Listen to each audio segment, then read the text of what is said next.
والذين جاهدوا فينا لنهدينهم سبلنا وإن الله مع المحسنين. وقال رسول الله صلى الله عليه وسلم جددوا إيمانكم. قيل يا رسول الله وكيف نجدد إيماننا؟ قال أكثروا من قول لا إله إلا الله. قال أيضا من كان آخر كلامه لا إله إلا الله دخل الجنة. صدق الله العظيم وصدق رسوله النبي الكريم ونحن على ذلك الشاهدين الشاكرين. Alhamdulillah, sama-sama kita panjatkan puji syukur kehadirat Ilahi Rabbi Allah Subhanahu wa Ta'ala yang telah memudahkan kita dalam perkara-perkara kebaikan.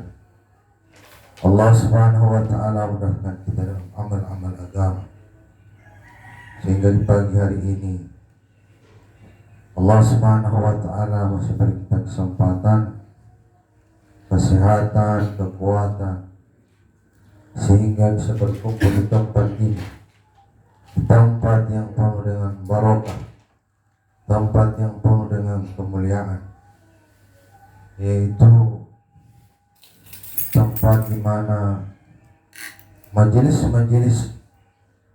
yang mengingat Allah, membicarakan kebesaran Allah, majelis yang membicarakan kehidupan akhirat.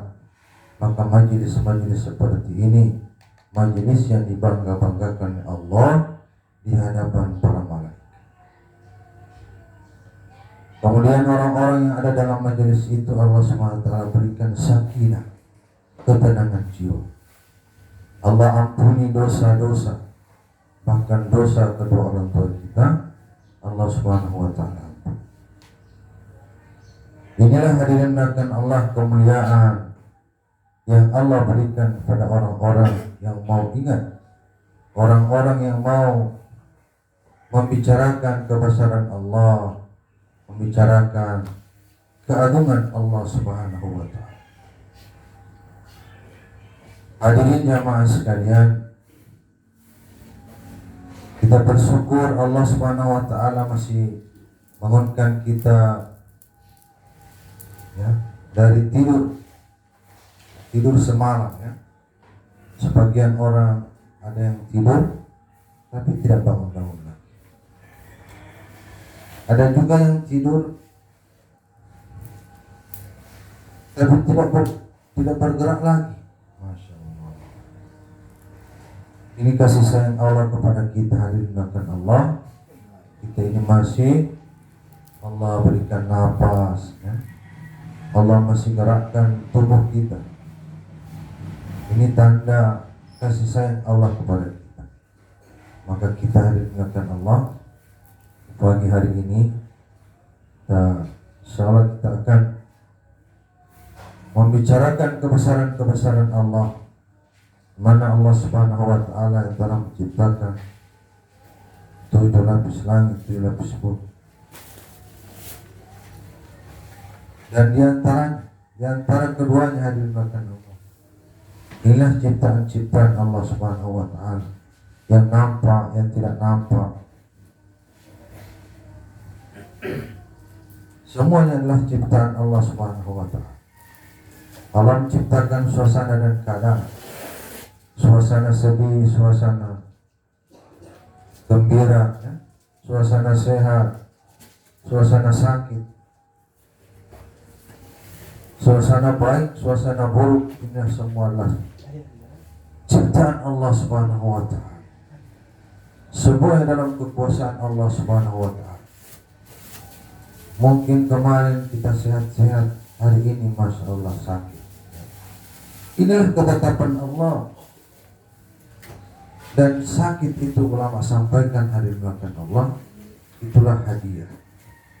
Hadiah bagi orang-orang yang beriman. Kalau dulu para sahabat 1 minggu saja mereka tidak sakit, mereka mengeluh, takut. Jangan-jangan Allah tidak sayang lagi kepada mereka. Ada satu orang wanita sahabiah, dia mengatakan kepada suaminya, wahai suamiku, ceraikan aku. Maka suami ini bingung, tidak ada masalah, tidak ada apa-apanya, dia minta cerai. Diulang-ulang, hadirin makan Allah, ceraikan aku suamiku. Maka dia makan SWT, karena ini suaminya bingung, maka dia mengajak istrinya ini kepada baginda Nabi SAW. Ayo kita pergi kepada Rasulullah. Kali ini saya tidak ada salah apa-apa, tidak ada masalah, kau minta cerai. Singkat cerita dengan Allah, mereka ini pergi kepada Nabi SAW. Tetapi di tengah-tengah perjalanan, suaminya ini tersenggol batu atau tertandang batu, Pak. Lete dua. Nah, itu dia bebasnya kalau lete dua. Lete dua atau batu. Kemudian memberikan Allah, kakinya ini luka, berdarah. Maka istri ini melihat kaki suaminya berdarah, maka dia langsung ajak suaminya kembali ke rumah. Maka ini suaminya ini lebih bingung lagi, kenapa Yesus jadi begini? Tadi minta cerai, baru pulang. Maka renungkan Allah, ditanya oleh suaminya, kenapa istriku? Maka dijelaskan oleh istrinya, wahai suamiku, kenapa aku minta cerai kepadamu? Karena aku lihat kamu ini tidak sakit-sakit. Aku khawatir Allah tidak sayang lagi kepadamu, makanya aku minta cerai. Tetapi di jalan, kau lihat dua di batu, berdarah kau punya kaki, maka aku mengingat bahwa Allah masih sayang kepadamu, karena kakimu masih berdarah. Lihat kedua. Hadirin Allah SWT, maka sakit ini adalah bentuk tanda kasih sayang Allah Subhanahu wa Ta'ala kepada kita. Harusnya kita bersyukur ketika kita mendapatkan ujian atau cobaan yang namanya sakit. Kemudian orang sakit ini harus melakukan Allah, dia akan mendapatkan dua keuntungan apabila dia tidak mengeluh. Pertama, sakitnya ini akan menjadi kafarat atau pengampunan. Dosa-dosanya akan diampuni oleh Allah. Dan kedua, apabila dia tidak mengeluh, maka dia akan dapatkan pahala sabar. Tapi hadirin dimulakan Allah, hari ini kita ini Masya Allah, jangankan sakit berat, Pak, habis sakit gigi, ngiang-ngiang, aduh. Ini ulama sampaikan dan melakukan Allah, ini kita tidak dapatkan pahala sabar. Kita dapatkan dosa-dosa kita diampuni, tapi kita tidak dapatkan pahala sabar. Karena kita banyak mengeluh kesah, ngulu-ngulu kan? Gorontalo bilang ngulu-ngulu. Sakit sadiki, aduh. Itu tanggulnya ngulu-ngulu. Dan itulah hari maka kekurangan daripada umat Nabi Muhammad. Banyak mengeluh. Sahabat itu mengeluh kalau tidak sakit. Kita ini sakit mengeluh. Terbalik, Pak. Terbalik kita ini dengan sahabat. Kalau dulu sahabat itu makannya sedikit, kita ini sedikit makan. Nah, inilah bedanya kita dengan sahabat. Maka dimakan Allah, kita ini walaupun kita ini berusaha, kita tidak akan menyamai makamnya sahabat atau sahabiah, karena kita ini jauh sekali. Kalau mereka ini memiliki Masya Allah keyakinan yang sempurna di hadapan Allah SWT, sehingga pertolongan Allah datang kepada mereka karena iman mereka benar. Hari ini Pak, ibu-ibu balik hijab, Masya Allah. Kenapa pertolongan Allah tidak datang? Karena iman kita tidak benar kepada Allah.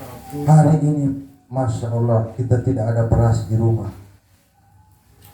Siapa kita ingat? Suami. Tidak ada beras ini Pak, itu belum ada, belum pulang. Mau langsung makan apa? Ini sama saja mengatakan bahwa suaminya ini yang kasih makan dia. Kalau dulu sahabiah dimakan Allah, ketika tidak ada makanan di dalam rumah, mereka tidak mengeluh kepada suaminya. Mereka sholat 2 rakaat, minta kepada Allah. Inilah maksud. Maka hadirin Allah SWT, kita ini belajar ya. Belajar menyempurnakan iman kita kepada Allah ya. Ini kenapa disuruh keluar ini, supaya memperbaiki iman kita Pak. Kalau kita tidak keluar, iman kita ini tidak terbentuk.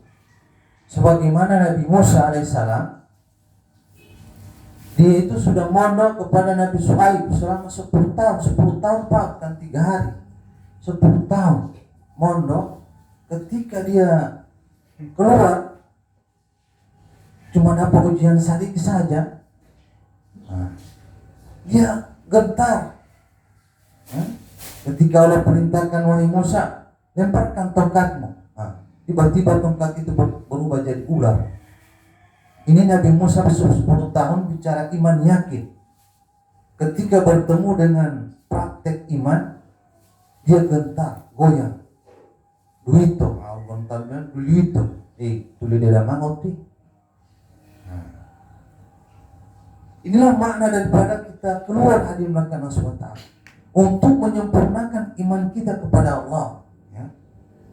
Kalau kita tidak keluar kok di rumah-rumah terus, nanti ini Masya Allah suami ini lama-lama dijadikan Tuhan. Tidak ada ikan, tidak ada beras, semua tidak pernah minta kepada Allah, cuma minta kepada tidak ada gas, tidak ada ini. Semua jadi suami ini jadi Tuhan. Hari ini melakukan Allah SWT, maka inilah maksud dan tujuan kita keluar. Bagaimana kita ini ketika keluar ini kita belajar menyempurnakan amalan kita ini, Masya Allah kita sempurnakan. Karena terkadang di dalam rumah ini, kalau di rumah sendiri itu kesibukan banyak, urus ini urus itu, sehingga tidak sempat bikin amal. Maka kesempatan kita keluar seperti ini, kita sempurnakan amal kita ya. Yang tadinya tahajud cuma 2 rakaat, kita tambah. Ini maksud daripada keluar. Keluar ini kita belajar. Nanti insya Allah kita semakin banyak kita keluar, maka semakin Allah SWT berikan kita kekuatan untuk beramal ya. Karena Allah pandang pengorbanan kita. Kalau kita tidak buat pengorbanan, Masya Allah ini hidayah tidak turun. Orang India bilang nehi korbani nehi hidayah, buat korbani buat hidayah. Tidak ada korban, tidak ada hidayah Pak. Kalau banyak korban, banyak hidayah. Untuk menghidupkan amal di rumah itu butuh hidayah. Kalau tidak ada hidayah, Masya Allah, jangankan mau taklim Pak, mau sholat, ajan, udah korek-korek HP. Oti Facebook, oti mau bikin terlambat sholat di Facebook, nunggu sibuk posting ini, posting itu. Ini ajan, lagi mau posting. Hari ini ini butuh hidayah. Untuk merubah ini semua, kita butuh hidayah. Kalau tidak ada hidayah, tidak akan terwujud Pak. ini semua, ya. Terutama ibu-ibu di balik hijab, ya, di dalam rumah ini, masya Allah, kita ini dianjurkan sholat tepat waktu. Kalau laki-laki itu, kalau ibu-ibu sholat di awal waktu.